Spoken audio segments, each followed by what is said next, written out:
¿Qué tal, amigos? El día de hoy quería compartir con ustedes un poco sobre Fyodor Dostoyevsky. Esta es la novela El idiota, en ruso Idiot. Sé que tiene un título muy cómico. Bueno, en este canal nunca hemos hablado de Dostoyevsky y este es uno de los libros de él que no he leído y también es uno de los más famosos, de los más citados. Fue muy influyente en una gran cantidad de grandes autores de diferentes artes. Por ejemplo, es muy sabido que el director de cine soviético, Andrei Tarkovsky, era fanático de no solo de Dostoyevsky y de grandes autores rusos, sino del idiota específicamente, y siempre quiso llevarla al cine, y nunca lo hizo, ¿no? Em, ¿Qué más puedo decir? Bueno, Dostoyevsky es un autor del siglo XIX, cuando Rusia era el imperio ruso de los Romanov, por supuesto, posterior a la experiencia de las guerras napoleónicas, y creo que contemporáneo a la guerra de Crimea, si mal no recuerdo. Es uno de los grandes autores rusos posteriores a Alexander Pushkin, que es el autor que inaugura la literatura rusa moderna y el romanticismo ruso a comienzos del siglo XIX. Y está en esa genealogía que son Dostoyevsky, Gogol, Turgenev, por supuesto Tolstoy, y que van a llevar creando el modernismo literario ruso al siglo XX, a los grandes autores ya de la época de tardía del zarismo y de la Unión Soviética, ¿no? Como tal, que van a ser que si Sholokov, por supuesto Chekhov, eh, Bulgakov, Voinovich, todos estos grandes autores rusos. La literatura rusa, incluyendo a Pushkin, se puede resumir más o menos en los siguientes términos.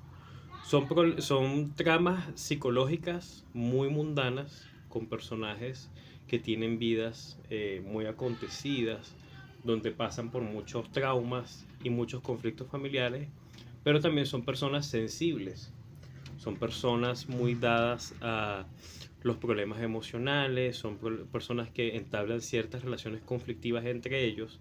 Se suele poner en entredicha el tema de los vínculos familiares. Suele haber problemas entre miembros de la misma familia, si no es un padre con los hijos, como los hermanos Karamazov.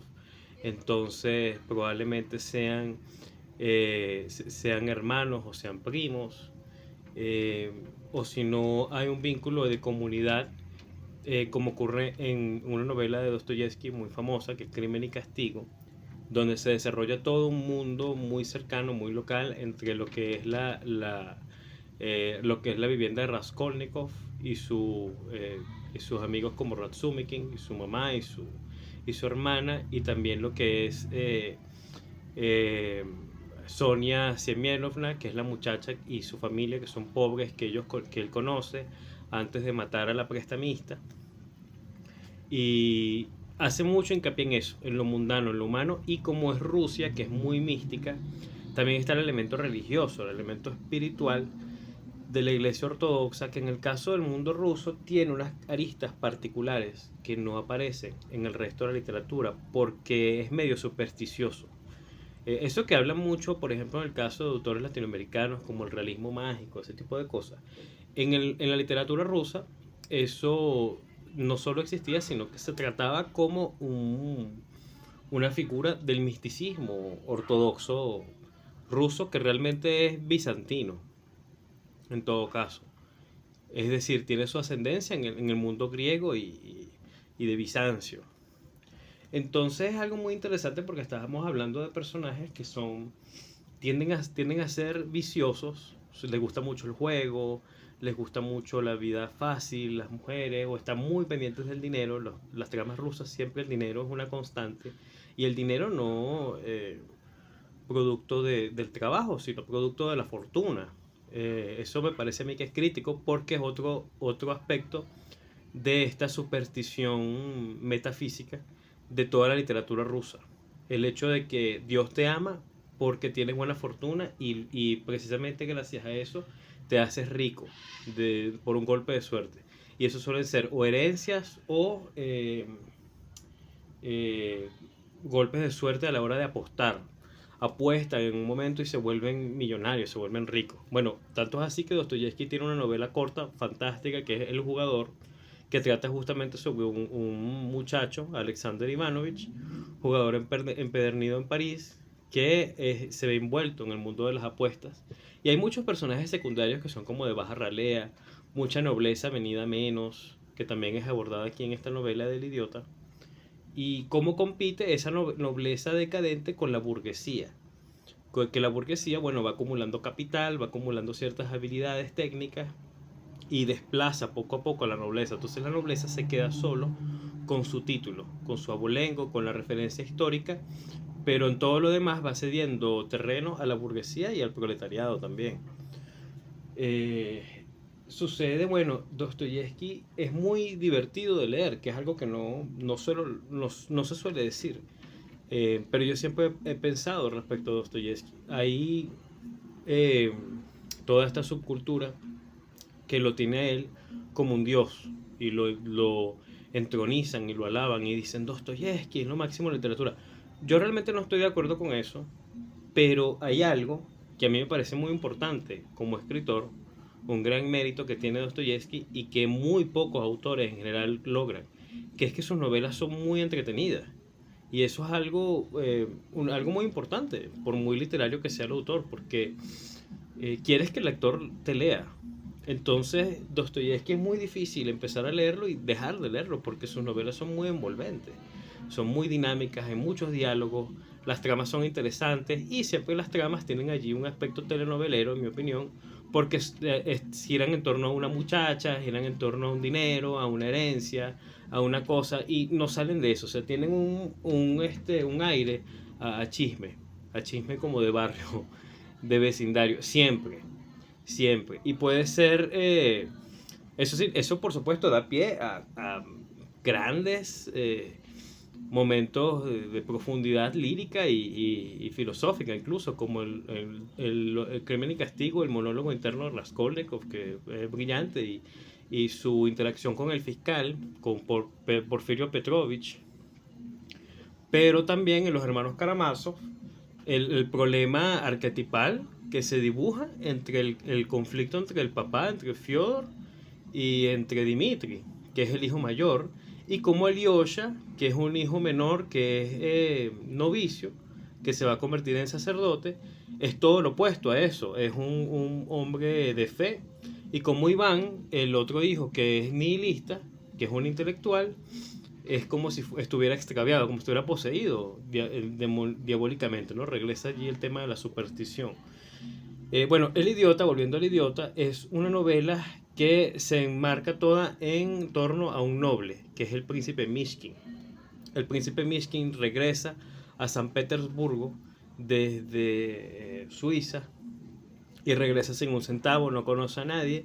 Entonces se pone allí, se dibuja un conflicto entre esta nobleza que va como a la buena de Dios, confiando justamente en la fortuna y en muchos dones de carácter, muchas habilidades sociales y psicológicas que impresionan a los demás, saber hablar bien, llevarse bien con todos, demostrar habilidades como el hecho de poder escribir, que se valoraba mucho en esa época, con un mundo extremadamente protestantizado, burgués, donde el mercado es el centro de todo, que es como va siendo San Petersburgo ya en esos años, y donde más bien la idea es que todo el mundo tiene que ser como una rapiña, todo el mundo tiene que llevarse a los demás por delante y ser extremadamente eh, inescrupuloso para lograrlo todo. Entonces allí hay un contraste moral, diría Nietzsche, que es muy interesante y que he visto poco explorado en la literatura en general.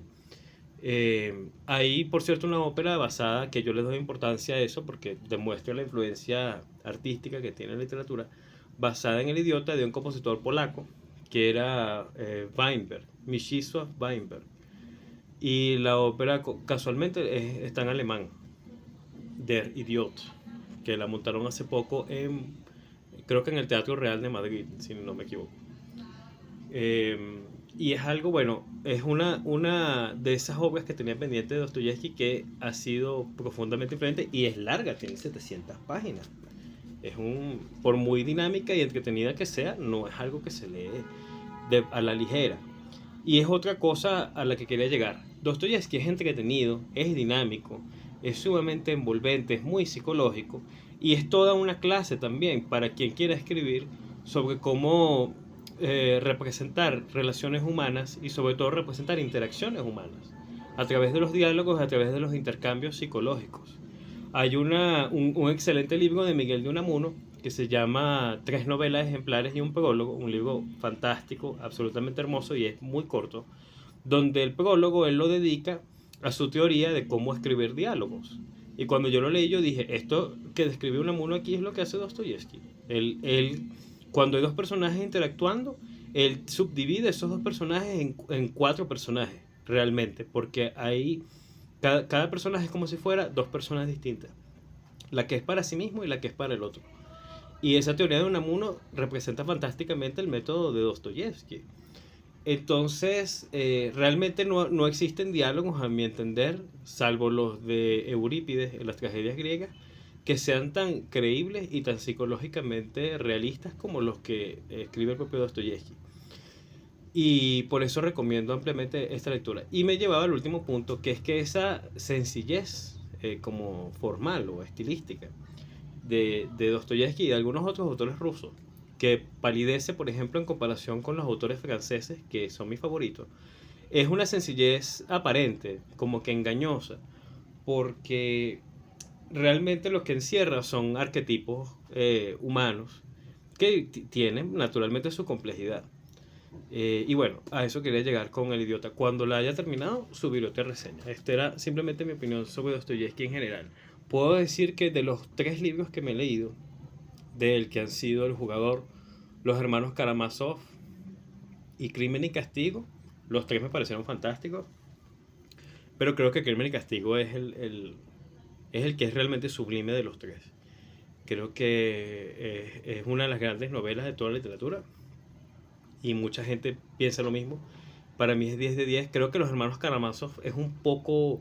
es una hipótesis brillante, una idea brillante, pero se pierde un poco en el camino. Tiene demasiados personajes, en mi opinión. Yo le daría como un 8. Y El Jugador creo que le daría 9 porque es todo lo contrario. Es breve, es directa, tiene pocos personajes y se ve muy claramente el propósito de principio a fin. Y creo que es 9 o incluso 10 para mí. Y bueno, Fyodor Dostoyevsky te leeremos siempre.